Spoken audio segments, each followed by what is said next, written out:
जय हिंद दोस्तों। आज फिर हम हिंदी का प्रैक्टिस करते हैं। तो पहला क्वेश्चन कह रहा है कि ब्रज भाषा का विकास किससे हुआ है। ब्रज भाषा का विकास किससे हुआ। तो ब्रज भाषा का विकास सौर सेनी से हुआ। ये दोस्तों किससे हुआ? सौर सेनी से हुआ है। ठीक है, तो सौर सेनी से और भी भाषाओं का हुआ, जैसे पश्चिमी हिंदी, राजस्थानी, गुजराती। इन भी चार भाषाओं का प्रयोग सौर सेनी से हुआ। पश्चिमी हिंदी, राजस्थानी और गुजराती। ठीक। और उसके बाद अगर हम मगधी की बात करें, मगधी से हमारी पूर्वी हिंदी,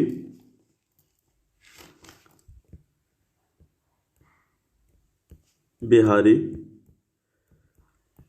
उड़िया और असमिया।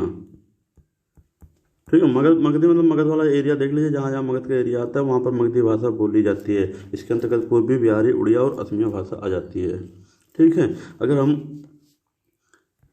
ब्रजभाषा के कवियों की बात करें, तो इसमें हमारे आ जाते हैं, सबसे प्रमुख हैं सूरदास जी। ब्रजभाषा के कवियों की बात करें तो इससे प्रमुख में सूरदास जी आ जाते हैं। और भी आपके कवि हैं फेमस कवि, दूसरे मीराबाई जी हैं, तीसरे रसखान जी हैं। ठीक दोस्तों, अगला क्वेश्चन देखते हैं। फिर हम अगला क्वेश्चन करा कि राजभाषा का सही अर्थ क्या है। राजभाषा का सही अर्थ ये होता है सरकारी कार्यालयों में प्रयुक्त होने वाली भाषा। सरकारी कार्यालयों में प्रयुक्त होने वाली भाषा, लिखित में जो भाषा प्रयोग होती है उसे राजभाषा कहा जाता है। अगला क्वेश्चन देखते हैं, निम्न में कौन सा शब्द द्रव्यवाचक संज्ञा के अंतर्गत रखा गया। द्रव्यवाचक अगर इंग्लिश में बात करें तो मटेरियल नाउन हो जाता है। द्रव्यवाचक संज्ञा इंग्लिश में बात करें मटेरियल नाउन हो जाता है। इसमें क्या आ जाता है? सोना आ जाता है, सोना। और इसमें अगर हम देखना चाहें तो आपका पेट्रोल आ जाएगा, लोहा आ जाएगा। ठीक। और इसके बाद अगर हम सोना की सुंदरता की बात करें तो ये हमारा भाववाचक संज्ञा में आ जाता है। अर्थशास्त्र की बात करें तो ये जातिवाचक संज्ञा में आ जाता है। गिरोह की बात करें तो यह समूहवाचक संज्ञा में आ जाता है। समूह में जैसे बहुत सारे आ जाते हैं, परिवार, कर्मचारी, अधिकारी, ये सब वहाँ से किस में आ जाते हैं? गिरोह, समूहवाचक संज्ञा में। ठीक। अगला क्वेश्चन देखते हैं। अगला क्वेश्चन करा कि यथासंभव में कौन सा समास होता है। यथासंभव में कौन सा समास होता है। अगर यथासंभव का समास विग्रह करेंगे तो यथा प्लस संभव। ठीक। यथा प्लस संभव हो जाएगा। यथा हमारा अव्यय है।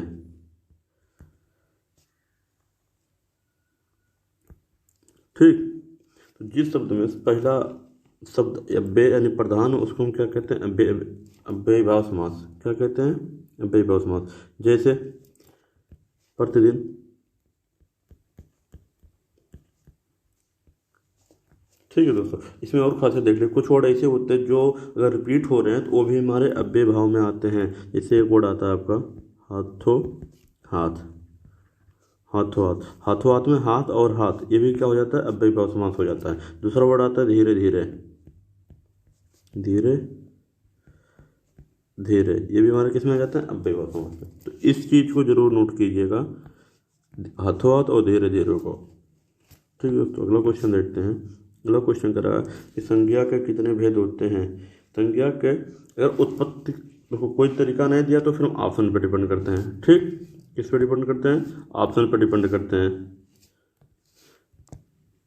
अगर नहीं तो देखा जाए तो संज्ञा को दो तरीकों से डिवाइड किया जाता है, दो तरीकों से विभक्त किया जाता है।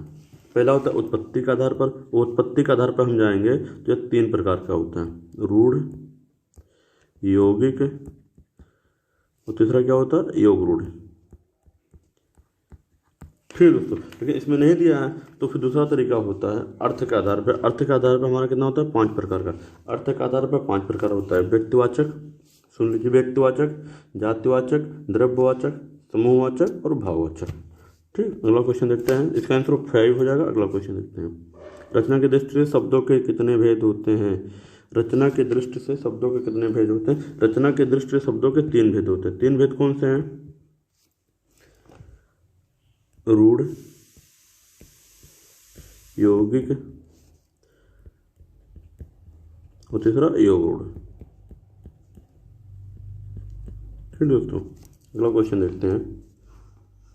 अगर हम एग्जाम्पल की बात कर लें, अगर समझाने के लिए एग्जाम्पल की बात कर लें, रोड में दिन हो जाता है, ऐसे शब्द जिनको हम तोड़ नहीं सकते उसको क्या हो जाता है, रूढ़ हो जाता है। यौगिक में ऐसे शब्द जो हमारे जुड़ के बने हुए होते हैं, किसी दूसरे दो शब्दों से मिलकर बने हुए होते हैं, उसको हम योग रूढ़ कहते हैं। विद्यालय में विद्याधन आदि होता है। योग रूढ़ वो शब्द होते हैं जिनका अर्थ कुछ विशेष निकलता है, अर्थ ही कोई तीसरा निकलता है, वो हमारे योग रूढ़ हो जाते हैं। जैसे नीलकंठ, अगर नीलकंठ का प्रयोग कर देंगे तो आपके मन में तुरंत शंकर जी का ध्यान आ जाता है। जलज की बात कर लें तो तुरंत कमल की बात आ जाती है, जल में उत्पन्न होने वाला। या फिर हनुमान बात कर लें तो इसमें बजरंगबली जी का तुरंत ध्यान आ जाता है, तो आ जाता है योग रूढ़ हो जाता है। अगला क्वेश्चन देखते हैं। अगला क्वेश्चन करा, निम्नलिखित में से शुद्ध शब्द क्या है? अशुद्ध शब्द पूछ रहा है। अशुद्ध शब्द क्या है पूछा जा रहा है। अशुद्ध शब्द क्या है? अशुद्ध शब्द हमारा साप्ताहिक हो जाएगा। बेड़ा भी सही है, वाष्प भी सही, सिंदूर भी सही। साप्ताहिक क्यों नहीं सही है? क्योंकि हम लिखते हैं सप्ताह, लेकिन जब इसको हम साप्ताहिक लिखेंगे तो साप्ताहिक हो जाएगा। दोस्तों क्या हो जाएगा? साप्ताहिक। इसे रसायन लिखते हैं, जब इसको हम रासायनिक लिखेंगे तो रासायनिक हो जाएगा। ठीक, अगला क्वेश्चन देखते हैं। रस भरा में कौन सा समास है? रस भरा मानिए रस से भरा, रस से भरा, बताइए कौन सा है? तो इसमें आपका हो जाएगा करण। कर्ता ने क्रम को करण से संप्रदान के लिए संबंध का, तो इसमें से आ रहा है, तो इसमें किसका प्रयोग हो जाएगा? करण का। तुम अपने काम में सफल हो, गॉड ब्लेस यू। आपको कोई आशीर्वाद देता है या आपको शुभकामनाएं देता है तो इच्छावाचक शब्द में आता है, इच्छावाचक वाक्य में आता है। ठीक है, तो इसमें क्या हो जाएगा? इच्छावाचक। पूछा जा रहा है दोपहर में कौन सा समय है? दोपहर। कितने पहर? दो पहर। दो पहर हैं तो दो संख्या किस में आती है? द्विग। Okay, clear. अगला देखते हैं। अगला कह रहा है हास्य किस रस का स्थायी भाव है? हास्य किस रस का स्थायी भाव है? हास्य किस रस का स्थायी भाव? तो हास्य रस का, हास्य जो है वो हास्य रस का स्थायी भाव क्या हो जाएगा? हास्य हो जाएगा। ठीक, हास्य का हास्य स्थायी भाव हास्य हो जाएगा। अब करोड़ रस का स्थायी भाव शोक होता है। वीर रस का स्थायी भाव उत्साह होता है। रौद्र रस का स्थायी भाव क्रोध होता है। और हास्य रस का हास होता है। तो आंसर हमारा क्या हो जाएगा? सी। अगला क्वेश्चन देखते हैं।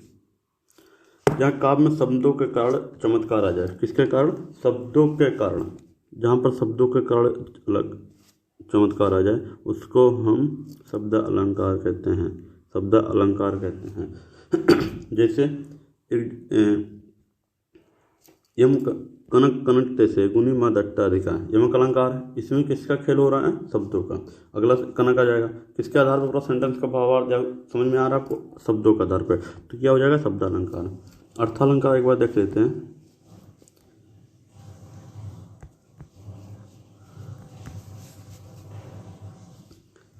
अर्थालंकार कहता है जहाँ पर अर्थ के आधार पर सेंटेंस का भाव या कविता का भाव बदले उसको हम अर्थालंकार कहते हैं। जैसे मुख सा चंद्र है। उपमा की बात की जाए, उपमा अलंकार की बात की जाए, जैसे फूल सी एक माला, यहाँ पर अर्थ निकलेगा तभी समझ में आएगा। फूल सी एक माला। ठीक है दोस्तों। और अगर एग्जाम्पल की बात करें, वही अगर हम संदेह अलंकार की बात करें अर्थ अलंकार में, तो वही सारी बिच नारी है कि नारी बिच सारी है, सारी ही नारी है कि नारी ही सारी है। यहाँ पर तो अर्थ नहीं निकलेगा तब तक हम क्लियर नहीं कर पाएंगे। तो ऐसे अलंकार या ऐसे कविता जहाँ पर अर्थ के आधार पर अर्थ निकले अर्थ अलंकार, यहाँ पर शब्दों के आधार पर निकले तो शब्द अलंकार। अगला क्वेश्चन देखते हैं। कोई विशेषण है, पूछा जा रहा है कोई जो वर्ड है ये कौन सा विशेषण है? कोई जो वर्ड है कौन सा विशेषण है? कोई किसके साथ लगा सकते हैं? जो हम कोई सेंटेंस प्रयोग करते हैं, कोई व्यक्ति कहीं जा रहा है, कोई व्यक्ति कहीं जा रहा है। ठीक, ये व्यक्ति क्या है? संज्ञा है। लेकिन संज्ञा ना कह के इसको हम क्या कह सकते हैं, सर्वनाम कहते हैं। इसकी सेंटेंस में किसी जातवाचक स्थान में प्रयोग होता है तो उसको हम क्या कहते हैं, सर्वनाम कहते हैं। किसी संज्ञा का आधार पर प्रयोग स्थान में प्रयोग होता है उसको सर्वनाम कहते हैं। और सर्वनाम या संज्ञा के पहले जो शब्द प्रयोग होता है उसको क्या कहते हैं, विशेषण। तो सर्वनाम के पहले जो प्रयोग हुआ है विशेषण है, और सर्वनाम के पहले प्रयोग हुआ इसलिए सार्वनामिक विशेषण है। कोई परिमाण बताता तो परिमाण वाले हो जाता, किसी की कोई विशेषता बताता, गुण बताता, अच्छाई बुराई तो गुणवाचक हो जाता। यह सार्वनाम के बारे में बता रहा है इसलिए सार्वनामिक विशेषण हो जाएगा। ठीक दोस्तों, अगला क्वेश्चन देखते हैं। अलग अलग कपीस में प्रयुक्त संधि, इसके बारे में कल आप लोग को बताए थे हम। कपीस में प्रयुक्त संधि क्या लिखा है, कल बताया गया था। कभी भी संधि पकड़ना हो, जहाँ से वर्ड जोड़ा गया उसी को पकड़ते हैं, जहाँ से वर्ड जोड़ा गया उसी को पकड़ते हैं। कपीस, अगर हम संधि विच्छेद करना चाहेंगे, कपी प्लस इस, ठीक है। पी में जोड़ा गया, पी को पकड़ेंगे, पी में किसकी मात्रा है, बड़े की मात्रा। किसकी मात्रा है, बड़े की मात्रा। बड़ा आ, बड़े ई, और बड़ा की मात्रा किस में होता है, दीर्घ संधि में। हमेशा किस में होता है, दीर्घ संधि में। तो आंसर क्या हो जाएगा, बी। ठीक, अगला क्वेश्चन है ये दोस्तों। जब तक हम क्वेश्चन पढ़ते हैं तब तक आप अपने अनुसार क्वेश्चन का आंसर दे सकते हैं, कमेंट बॉक्स में जरूर दीजिए। अगला क्वेश्चन करा, सदैव में प्रयुक्त संधि। सदैव में प्रयुक्त संधि क्या लिखा है, सदैव, सदैव में प्रयुक्त संधि। इसमें फिर हम क्या पकड़ेंगे, बीच। कहाँ से जोड़ा गया है, बीच, सदा प्लस एव। तो सदा आ और ए मिलकर क्या बनते हैं, सदैव। बीच में पकड़ेंगे तो इसमें मात्रा कितनी मात्रा है, डबल मात्रा है। डबल मात्रा किस में होता है, वृद्धि संधि में। कितने में होता है, वृद्धि संधि। वृद्धि संधि किसका प्रकार है, स्वर संधि का। वृद्धि संधि किसका प्रकार है, स्वर संधि। स्वर संधि के 5 प्रकार होते हैं, दीर्घ, गुण, वृद्धि, अयाद, यड़ संधि। ठीक है, तो इसमें वृद्धि संधि, वृद्धि संधि, स्वर संधि का प्रकार है तो स्वर संधि हो जाएगा आंसर। अगला क्वेश्चन देखते हैं। दिग्गज का सही संधि विच्छेद बताइए। दिग्गज का जो शब्दों के तोड़ से बने उसको हम व्यंजन शब्द कहते हैं। उसको क्या कहते हैं, व्यंजन शब्द। ठीक है दोस्तों, दिग्गज, सॉरी जा है दिग्गज, इसका संधि विच्छेद करेंगे हम, दिग प्लस गज। ये जो का है, ये जो का है ये आगे चलकर क्या बन जाता है, आधे गा में कन्वर्ट हो जाता है। तो व्यंजन प्रकार का है और इसमें दिक प्लस गा हो जाएगा, फर्स्ट आंसर हो जाएगा। अगला क्वेश्चन देखिए, लिखा है सूकर शब्द का अर्थ है सूकर। सूकर शब्द का अर्थ सुअर होता है। सूकर शब्द का अर्थ सुअर होता है। अगला देखते हैं, प्रत्युत्पन्नमति शब्द का उपसर्ग क्या है। उपसर्ग आगे लगता है, प्रत्यय पीछे लगता है। ठीक है, तो इसका क्या हो जाएगा, प्रत्यय हो जाएगा। प्रत्यय उत्पन्न प्लस मति, तो इसका उपसर्ग क्या हो जाएगा, प्रत्यय हो जाएगा। आंसर बी हो जाएगा। ठीक, अगला क्वेश्चन दोस्तों देखते हैं, जिसमें लिखा है कि जिसके पास कुछ ना हो। देखिए, इसका मोस्टली लोग आंसर क्या लगा देंगे, इसका मोस्टली लोग आंसर निर्धन लगा देंगे, जो कि गलत है। निर्धन ये होता है कि जिसके पास हो बट कम हो।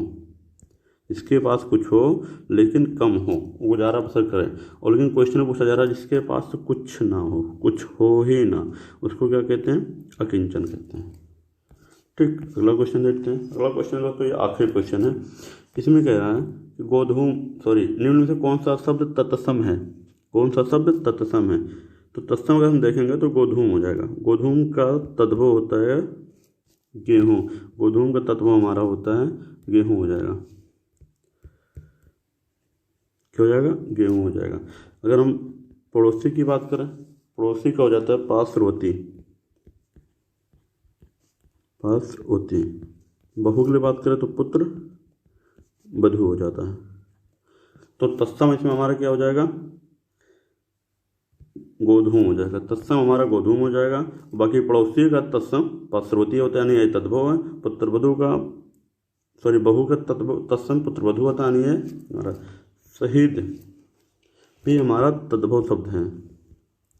तो तत्सम क्या हो जाएगा, गोधूम। इंपॉर्टेंट क्वेश्चन है, कई बार पूछा गया। ठीक है दोस्तों, आज के लिए इतना ही। नमस्कार, जय हिंद। अगर प्रैक्टिस सेट अच्छा लगा हो तो चैनल को लाइक और सब्सक्राइब जरूर करें। धन्यवाद।